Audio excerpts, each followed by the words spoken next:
Naegele segment 3.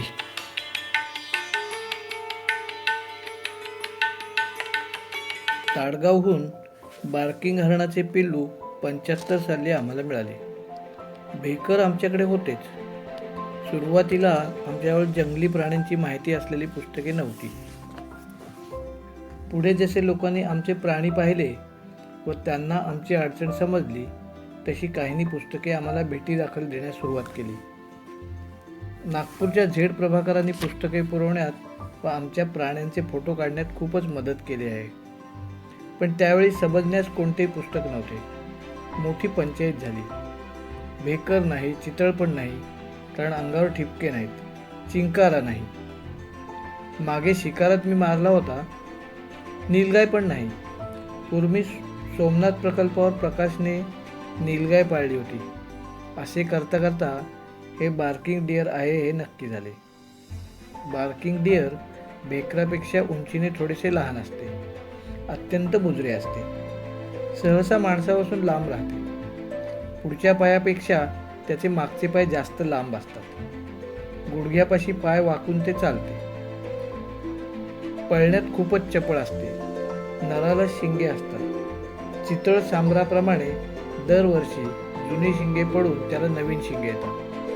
तोंडावर नाकपुड्यांपासून डोळ्यापर्यंत इंग्रजी V आकाराचा काळसर पट्टा असतो. जास्त सावध अगर आनंदात असले तर पुढचे पाय आपटत ते चालते. नाकपुड्यांमागे 2 फुगवटे असतात. खरे म्हणजे हे त्याचे दुसरे नाक असते. मोटार 60 किलोमीटर वेगाने जात असताना आपण मोटार ज्या दिशेने जात आहे त्या दिशेला तोंड बाहेर काढले तर वाऱ्याच्या झोताने आपल्याला श्वास घेणे जड जाते. तसे अतिवेगाने पळणारे चितळ, बार्किंग डिअर यांना निसर्गतःच हे दुसरे नाक दिले आहे. जोरानं पळताना ते फुगवतात व त्याच्या मागील बाजूस असलेल्या बारीक छिद्रातून श्वास घेतात. जेव्हा मादी व नर प्रणयात असतात तेव्हा ह्या फुगवून ते आनंद व्यक्त करतात. सर्व हरणांना ठराविक वास व आवाज पाठ होतात. आमचा तुकाराम हरणासाठी गवत, झाडपाला जंगलातून घेऊन येत असे. त्याच्या वेळा ठरलेल्या होत्या. एखाद्या दिवशी काही कारणाने उशीर झाला तर हरणे अस्वस्थ होत. हरणाच्या पिंजऱ्यात अगर बाहेर उभे राहून नीट निरीक्षण केले तर त्यांच्या गमती पाहण्यात कसा वेळ जातो हेच कळत नाही. एकदा मी हरणाच्या पिंजऱ्याजवळ गेलो. बार्किंग डिअर अस्वस्थ दिसत होते. विशेष म्हणजे मला पाहिल्याबरोबर नेहमीप्रमाणे जवळ आले नाही. पिंजऱ्यात कुठे साप व दुसरा काही प्राणी तर नाही म्हणून मी नीट पाहिले. तसेही काही आढळले नाही. नाहीतर बार्किंग डिअर, त्याला आम्ही बिंटू म्हणत असू, त्याने एकाच जागी पाहिले असते. बिंटू वास घेत बाहेरच बघत होता. मग त्याने मागच्या नाकपुड्या फुगवल्या. हे विशेष होते. बिंटू नर होता व त्या जातीची मादी आमच्याकडे नव्हती. जंगलातून वास येण्यास माद्या माझावर येण्याची मौसम पण नव्हता. मी हाका मारून जवळ बोलावले. हाताने दूध पाचले. चटकन तो जवळ आला. माझ्या हाताचा त्याने वास घेतला पण खेळण्यास तयार नव्हता. नाहीतर मान खाली करून 1-2 ढुशा दिल्याखेरीज तो राहिला नसता. परत पाय आपटत बाजूला झाला. त्याला काय झाले हेच कळेना. माझे लक्ष पेंटीकडे गेले. ती सुद्धा आपली मान उंच करून दोन्ही कान उभारून सावधपणे कसला तरी वेध घेत होती. ती दोघे कोणाची तरी वाट पाहत होती. तेवढ्यात दोघेही जण पिंजऱ्याच्या दरवाजाजवळ येऊ लागले. तुकाराम गवताचा वारा घेऊन येत होता. सर्वच उलगडा झाला. तुकारामला यायला उशीर झाला होता. त्याचाच आवाज त्यांना मागापासून येत होता. पुढे मला रोज सकाळी तुकारामसाठी त्यांची चाललेली धडपड पाहण्याची सवय लागली. त्यांच्या हालचालीवरून तुकाराम 2 फर्लांग दूर असताना मी तो येत असल्याचे ओळखू लागलो. पाहुण्यांना तसे आधी सांगितले तर ते बुचकळ्यात पडत. मी कशावरून हे ओळखू शकतो हे त्यांना समजत नसे. प्रकाश, तुकाराम, दादा पांचाल, बबन, कवडू, मनोहर वेंपलवार हे सर्वजण प्राण्यांच्या सवयीचे होते. ते लांबून जात असले तरी त्यांच्या हालचाली मला समजतात. त्या मी घरात बसून सांगत असे. मी व जंगलात येऊन काहीतरी जादू शिकलो आहे असा विचित्र समज मात्र हे पाहुणे लोक करून घेतात. प्रत्येक प्राण्याचा आनंद व्यक्त करण्याची लकब वेगवेगळी असते. समोरील माणसावर त्यांचे प्रेम जसे कमी जास्त असेल तसेच वागण्याची एक शिस्तही त्याच्यात असते. जंगली प्राणीतही प्रेमाप्रमाणे प्रोटोकॉल आहे हे नक्की समजा प्रकाश व मी एकदम आमच्या पॅन्थर नेगलच्या जवळ गेलो तर प्रथम तो प्रकाशचा हात चाटील, पण त्याच वेळेस माझ्याकडे जास्त वेळ दुर्लक्ष करणार नाही. लगेच माझ्याजवळ येऊन माझा हात चाटील. मग तो लाडीक आवाज करून आम्हाला पिंजऱ्यात बोलावणे सुरू करेल. आम्ही लगेच आत गेलो नाही तर पिंजऱ्याच्या जवळील जाळीला अंग घासू लागेल व खूपच केविलवाणा आवाज काढेल. आम्ही बाहेरच उभे राहून गप्पा मारू लागलो तर नाराजीने थोडासा आत जाऊन कोपऱ्यात रुसून बसेल. मग त्याला चिडवण्यासाठी आम्ही मुद्दाम थोडे दुर्लक्ष केले तो पिंजऱ्याच्या आतच खोडामागे एकदम दबकून बसेल.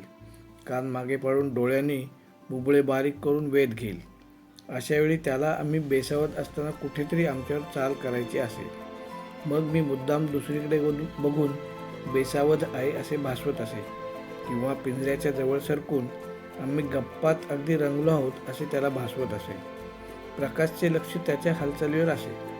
प्रकाश नुसत्या नजरेने तो आता झेप घेऊन निघाला आहे हे सांगत असे.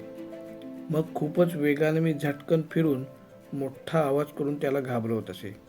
कधी कधी तो एका झेपेतच पिंजऱ्यापर्यंत पोचत असे, नाहीतर मध्येच आवाज ऐकून इतका बिचकत असे की त्याला आपला तोल सांभाळता न आल्याने घसटत उलटा सुलटा पडत असे. त्यावर आम्ही जोरजोरात हसलो की रागाने 2-3दा पिंजऱ्याला धडका देऊन आत जात असे. आमच्या हसण्यामुळे त्याला अपमान वाटत असावा. मग तो पूर्णपणे दुर्लक्ष करून आमच्याकडे पाठ करून बसे. 2-3दा हाक मारली तरी ढुंकूनही मागे बघत नसे. मग प्रथम प्रकाश आत जाई. आता अशा रुसलेल्या वेळी स्वागत वेगवेगळ्या प्रकारचे होत असे. न हसता नुसता रुसला असेल तर प्रकाशला तो जेथे आहे तेथे जाऊन त्याच्या मानेवर अंगावर हात फिरवावा लागे. जर रागाने रुसून बसला असेल तर एका झेपेतच तो प्रकाशला धरी. इतक्या जोरात तो प्रकाशचा तोलत जाई. परत लांब जाऊन परत अंगावर येई आणि प्रकाशच्या पायाला मिठी मारून त्याला खाली पाडण्याचा प्रयत्न करी. एव्हाना प्रकाशचा हात त्याच्या अंगावर मानेवर फिरू लागलेला असता तर नेगल एकदम शांत होई व प्रकाशचे हातपाय चाटू लागे. प्रकाश खाली बसला की मांडीवर चढून बसे, नाहीतर मांडीवर डोकं ठेवून तेथेच पसरे. पण हे सर्व करताना त्याची नखे कधीच बाहेर काढलेली नसत. पॅन्थर आपली नखे पूर्णपणे आत ठेवू शकतो. थोडा शांत झाल्यावर त्याच्या लक्षात येईल की मी अजून बाहेरच आहे. दोघेही हसलो म्हणून तो रागावला होता हे त्याच्या लक्षात असे. तो पिंजऱ्याच्या दरवाजाजवळ येऊन मला बोलवी, पण त्याच्या चेहऱ्यावर इतके खट्याळ भाव असत की एकदा आत ये बघतो असेच तो नजरेने सांगत असे. हे सर्व भाव ही डोळ्यांची भाषा समजण्यासाठी कोणालाही इथे येऊन महिनाभर तरी त्याच्या सहवासात राहावे लागेल. नखांच्या 2-4 जखमाही करून घ्याव्या लागतील. पण हा अनुभव थोडासा धीटपणा व प्राण्यावर विश्वास ठेवून कोणीही घेऊ शकेल अशी माझी खात्री आहे. मीही मुद्दाम आत जात नाही. मग तो परत पिंजऱ्यात जाऊन प्रकाशशी वेगळ्या प्रकारे खेळू लागेल. मी पिंजऱ्याजवळ जावे व बेसावतपणे मला गाठता यावे म्हणून हा प्रयत्न आहे हे समजून असूनही त्याच्या प्रेमापायी नकळत मी पिंजऱ्याच्या अगदी जवळ जात असे. अशा एखाद्या बेसावत क्षणी मला गाठून माझ्याकडे डुंगण करून तो जोरात लांब लचक धार मारून लघवी करी. काय होते आहे समजण्यापूर्वीच हा प्रेमाचा अभिषेक होई. नकळत मी ओरडे. आता मी चिडलेला असे तर तो हसत असे. त्याच्या हसण्यात प्रकाशही सामील झालेला पाहिला की मला जास्त ओशाळल्यासारखे वाटे. तो तर हसत उड्या मारू लागे. मग मी दरवाजा उघडून आत जाई. अशा वेळी खूपच सावधपणे आत जावे लागे, कारण तो झेप टाकून अंगावर येईल. दोन्ही पायांना मिठी मारून मला पाडू लागे. मी पण आता उगाच जास्त त्रास नको म्हणून खाली बसत असे, पण त्याने त्याचे समाधान होत नसे. माझ्या खांद्यावर पडून किंवा मला मागून धरून तुम्हाला पूर्णपणे आडवा पाडी. अशी कुस्ती पूर्ण चितपट झाल्यावर प्रेमाने माझे अंग चाटून बाजूला होई. अशावेळी आपल्या या पराक्रमाचे प्रकाशकडून कौतुक होते आहे की नाही हेही तो बघे. प्रकाशच्या चेहऱ्यावर ते त्याला दिसे. त्याची शेपटी खाली टेकली, मागचे टोक जोरात हलू लागले की मी सावध होई, कारण हा कौतुकाचा स्वीकार झालेला असे. तो परत अंगावर येऊन पडण्याच्या आत मी आणि प्रकाश ठरल्याप्रमाणे उठून बाहेर येत असू. पण आम्ही दोघांनी अजूनही त्याच्याबरोबर खेळावे म्हणून बारीक आवाजाने तो बिनवीत असे. कधी कधी त्याचा जय होई. आम्ही परत बसत असू. अर्थात अशा खेळण्याला अंतच नसे. तासनतास कसे जात हे कळत नसे. घड्याळाकडे लक्ष जाई. जेवण्याच्या आधी अंघोळ होणे घरच्यांना आवश्यक असे, नाहीतर आमच्यामुळे ह्या नेगललाच शिव्यांची लाखोली वाहिली जाईल म्हणून आम्ही बाहेर येत असू. पल्ली गावाच्या लोकांनी 75 सालच्या अखेरीस एक देवखार आणून दिली. तिचे नाव रेखा ठेवले. ही खार पूर्ण वाढली म्हणजे चांगली मांजरा एवढी होते. या खारी इतक्या माणसाळतात की पुढे त्यांचा त्रास होतो. एकदा तुमची सवय झाली म्हणजे तुम्ही सतत त्यांच्याशी खेळत राहावे अशी त्यांची अपेक्षा असते. नाहीतर मग खांद्यावर चढून केस कुरतडणे, कानाला चावणे हे प्रकार सुरू होतात. या खारीची संख्या खूपच झपाट्याने कमी होत आहे. प्रत्येक उन्हाळ्यातील एका सणाच्या आदिवासींच्या प्रत्येक गावाला एक खार बळी देण्यासाठी लागतेच. आता आमच्याजवळ 90 गावे आहेत. ह्यावरून विचार करा. शिवाय खाण्यासाठी वेगळी शिकार केली जाते ती वेगळीच. परत त्यांची शिकार करण्याची पद्धती इतकी वाईट आहे की त्यामुळे जंगलातील प्रचंड नासाडी होते. देवखार एखाद्या सरळसोट उंच वाढलेल्या झाडावर 50 ते 60 फूट उंचीवर काड्यांची घरटे बांधते.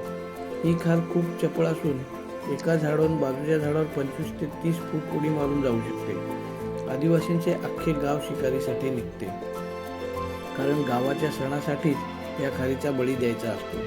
प्रत्येक घरच्या एकाला तरी जावेच लागते. प्रथम खार कोणत्या झाडावर आहे हे नक्की झाले म्हणजे त्या झाडाच्या आजूबाजूची 50 फुटातील सर्व झाडे पाडून टाकतात.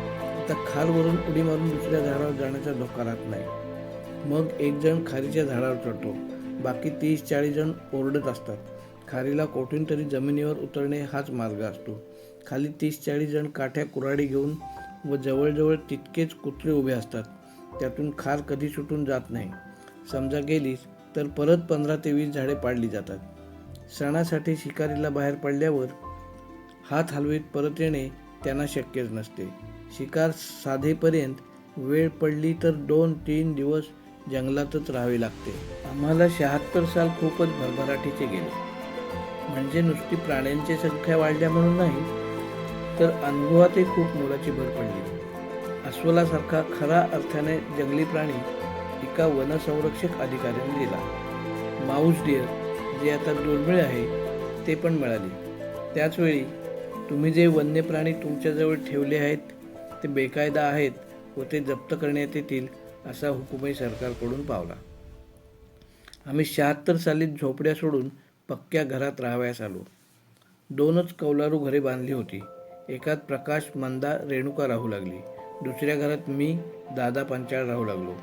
2 घरामध्ये 16 फूट बाय 28 फूट एवढी जागा होती. उरलेल्या दोन्ही बाजू बांबूनी बंद करून पिंजरा केला. पेंटी, बिंटू, बबली, पोपट, हरियल, पक्षी, लंगूर, लिंबू सर्वांना एकत्रच ठेवले होते. इतर लोकांना प्राणी घरात नको होते. प्राणी निदान जास्तीत जास्त जवळ राहावे म्हणून ही व्यवस्था केली. आमच्या दोघांच्या खोलीच्या खिडक्या समोरासमोर पिंजऱ्यात उघडत होत्या. मनाला येईल तेव्हा आत जाऊन पिंजरा किंवा डोकावून लक्ष ठेवता येत होते. आम्हाला 76च्या सुरुवातीला 6 हरियल पक्षी मिळाली.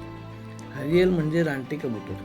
त्यांचा रंग हिरवागार असून पोटाकडे पिवळसर झाक असते. हरियल आयुष्यात जमिनीला कधीच पाय लावत नाहीत व मेल्यावरही पाय वर करून पाठीवर पडते. हे येथे व पुण्याला शिकारी ग्रुपमध्ये ऐकले होते. ते गेले म्हणजे पाठीवर पडते हे खरे आहे, पण जमिनीवर कधीच पाय उतरत नाही हे मात्र खोटे आहे. त्याला पिंजऱ्यात खाली उतरून भात खाताना मी चोरून पाहिले आहे. आता चोरून अशासाठी की ते इतके लाजरे बुजरे असते की कोणत्याही समोर कधीच ते खाली उतरत नाही. त्याच्या समोर 5-6 तास बसून सुद्धा कधीच ते पाणी पिण्यासाठी अगर खाण्यासाठी खाली उतरत नसत. पिंजऱ्यात बंद ठेवल्यामुळे नाईलाजे त्यांना खाली उतरावे लागते म्हणावे तर त्यांनी आम्हाला हे हरियल आणून दिले. त्यांनी सुद्धा ते नदीकाठच्या वाळूवर जाळे टाकूनच पकडले होते. हे मी प्रत्यक्ष पाहिले होते. तेव्हा या दंतकथांवर मी तरी विश्वास ठेवणार नाही. गेल्या 10 वर्षात अशा अनेक गोष्टी केवळ दंतकथा आहेत हे समजले. या हरियल पक्ष्यांनी आमच्याशी कधीच दोस्ती केली नाही. चांगले 2 वर्ष ते आमच्याकडे होते. पुढे कधी मिळाले पण नाही. एकंदरीत पक्षी पिंजऱ्यात ठेवणे आम्ही पसंत करत नाही. आता या हरियलचा विषय निघालाच आहे म्हणून माझ्या हरियल शिकारीचा एक किस्सा सांगतो. मला शिकारीचा नाद पुण्याला असताना 1970 ते 73 या काळात लागला.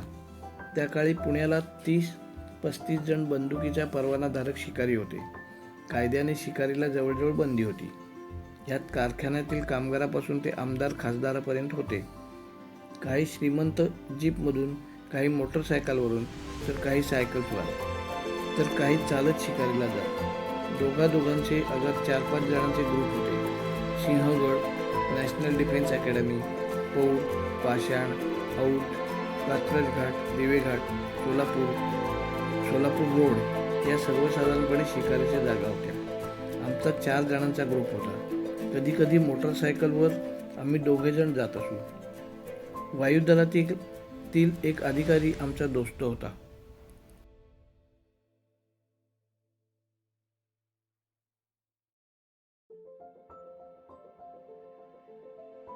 सर्वांनी मिळून एक जीप घेतली होती. वेळप्रसंगी त्यातूनही जात होतो. तसे सर्वजण एकमेकांना ओळखत होतो. शिकार बेकायदेशीर असल्याने तसे आम्ही सर्वच चोर होतो. ऑगस्ट ते सप्टेंबरमध्ये जेव्हा एकमेकांना भेटत असू तेव्हा हरियलच्या शिकारीच्या गप्पा होत. त्या सीझनला प्रत्येकाने किती हरियल मारले यांचे आकडे फुगवून सांगितले जात. मी हरियलच्या शिकारीला कधीच गेलो नव्हतो. चंदू पूर्वी 2-3दा गेला होता. त्याच्या रेकॉर्डवर 40 हरियल होते. अशा क्रिकेटवीरांच्या धावांचे रेकॉर्ड असते तसेच ह्या शिकाऱ्यांचे पण असते. पण सारा मामला चोरीचा असल्याने त्याला फक्त तोंडीच प्रसिद्धी मिळू शकते व त्यामुळे कितीही वाढवून रेकॉर्ड सांगितले जाते. नाही म्हणायला काही शिकाऱ्यांच्या दिवाणखान्यात वाघ, हरणे, अस्वले यांची कातडी किंवा तोंडे भुसा भरून ठेवलेली असतात. कोकणात जून महिन्यात मुसळधार पाऊस सुरू झाला म्हणजे हे हरियल पक्षी घाट चढून उडून पुण्याकडे येतात. हे एका जुन्या शिकाऱ्याने सांगितले होते. मला काहीच माहीत नव्हते व शिकारीतील अलिखित कायद्यानुसार बुजुर्गांवर विश्वास ठेवणे भाग होते. आता भामरागडच्या ह्या जंगलात कोकणापेक्षा जोरदार पाऊस पडतो, पण येथील हरियल कोठेच न जाता तेथेच राहतात. कोकणातील हरियल पावसाळ्यात स्थलांतर करण्याचे कारण पाऊस नसून गेली अनेक वर्षे तिकडे जी जंगलतोड झाली हे आहे. त्यामुळे पावसाळ्यात त्यांना पुरेसे अन्न मिळत नाही व त्याचवेळी केवळ महामार्गावर असल्यामुळे टिकलेली वडाची झाडे फळांची खचून भरलेली असतात. आमची हरियलची शिकार अशाच एका झाडाखाली झाली. ऑगस्टच्या दुसऱ्या आठवड्यात मी व माझा मित्र चंदू भल्या पहाटे मोटरसायकलवरून निघालो. त्याने टेलिस्कोप लावलेली बोअर रायफल रेनकोटमध्ये लपवून ठेवली होती. सकाळी उजाडताच फुलपाक पुण्यापासून 20-25 किलोमीटरवरील फलटण रोडवर दिवे घाटाजवळ पोचलो. पुणे व हडपसर केव्हाच मागे पडले होते. दोन्ही बाजूंना शेतेच शेते होती. लांबवर गाव दिसू लागताच थांबलो. माझे म्हणणे होते की गावापासून पुढे लांब जावे, पण चंदू म्हणाला हीच जागा चांगली आहे, गावाजवळ ठीक आहे. चोरीच्या मामल्यामुळे मला थोडेसे खटकत होते. अर्थात चंदूने पूर्वी हरियलची शिकार केलेली होती. मी नवीन होतो त्यामुळे त्याचे ऐकणे बरे. त्यात त्याच्या नावावर 30 ते 40 हरियलचे रेकॉर्ड होते. मोटारसायकल रस्त्याच्या बाजूला लावली. आजूबाजूला कोणी नाही हे नीट बघून घेतले. बंदूक बाहेर काढली. टेलिस्कोप तपासला. गोळ्या भरल्या. डांबरी सडकेवर वडाच्या झाडाखाली पक्ष्याच्या वेष्टीचे पांढरे विटकरी रंगाचे सडे पडले होते. हरियलने खाल्लेली वडाची अर्धी फळेही पडली होती. जागा तर योग्य होती. चंदूने खून केली. मी मान वर करून बघू लागलो. पाना फळाशिवाय मला काहीच दिसत नव्हते. काहीच हालचाल दिसत नव्हती. मान वर करून करून दोघांच्याही मानेला कळ लागली. नेहमीप्रमाणे खाली हात परत जावे लागणार असे वाटू लागले. चंदू माझ्यापेक्षा जास्त नाराज झाला. त्याच्या जुन्या रेकॉर्डबद्दल तर शंका घेणार नाही ना असे त्याला वाटत असावे. विश्रांतीसाठी रस्त्याच्या कडेला पुलावर बसलो. दगड मारून पाहावे तर एकदा हरियल उडून गेले म्हणजे परत येण्याची शक्यता नव्हती. आपला सीझन चुकला किंवा अजून सीझन सुरू झाला नसेल, आज एखादी सकाळीच येथे हरियल मारून गेला असेल, अशा अनेक शंका चंदूने बोलून दाखवल्या. परत जावे नक्की झाल्यावर दगड मारून पाहावा म्हणून दगड हातात घेतला. एवढ्यात समोरून जवळच्या गावातला एक गुराखी गुरे घेऊन येताना दिसला. त्यालाही आम्ही दिसलो. त्याने गुरे बाजूला लावून आमच्याकडे मोर्चा वळला. रामराम झाले. हातातल्या काठीवर जोर देत तो उभा राहिला. बंदूक व कपड्यावरून त्याने ओळखले असावे. आज सकाळी सकाळी चांगले सावध हाती लागले असे त्याच्या चेहऱ्यावर भाव आहेत असे आम्हाला उगाच वाटू लागले.